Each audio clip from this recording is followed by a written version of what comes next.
Wij groeten u. En eindelijk, na 6 jaar of 7 jaar, sta ik tegenover hem. De fast boy van Suriname. Vicepresident geweest in Suriname. En nu voorzitter van de Nationale Assemblée.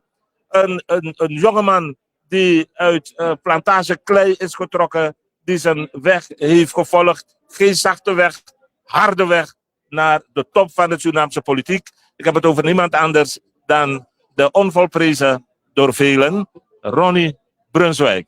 Heer, mag ik u feliciteren met 160 jaar volksvertegenwoordiging? Ja, dankjewel. Mogen we Suriname feliciteren met die 160 jaar. Ja.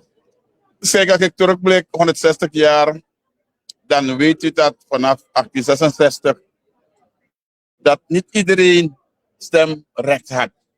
U weet het toch? Ja. Maar ik ben blij dat het is begonnen. Dat het is gegroeid naar nu stemrecht voor iedereen.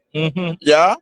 Dus de democratie die we moeten beleven, democratie krijg je niet in 1 dag. Nee. Je moet geduld hebben. Is vallen en opstaan. Als je kijkt naar het parlement, vanaf toen tot nu, dan weet ik dat we groeit. Suriname groeit, hè? Maar in de democratische beleving van Nationale Assemblée hebben ze ook goede tijden en slechte tijden. Ja. En dat is toch? Ja, goede tijden en slechte tijden. We hebben tijd gehad waar het hele parlement on hold is gezet. Ja. Dat er bedreigingen waren enzovoort. Ja. Dat je niet kon uitkomen. Ja. Het parlement was monddood. Monddood. Ja? Welke periode? Die periode kan men. Oké. Maar ondanks dat is het toch gelukt om het volk van Suriname nu haar stem te laten horen. Ja, en dat komt door inspanningen. Je hebt bijvoorbeeld verzet gehad om de democratie terug te brengen. Al die tijden moet je ook meenemen.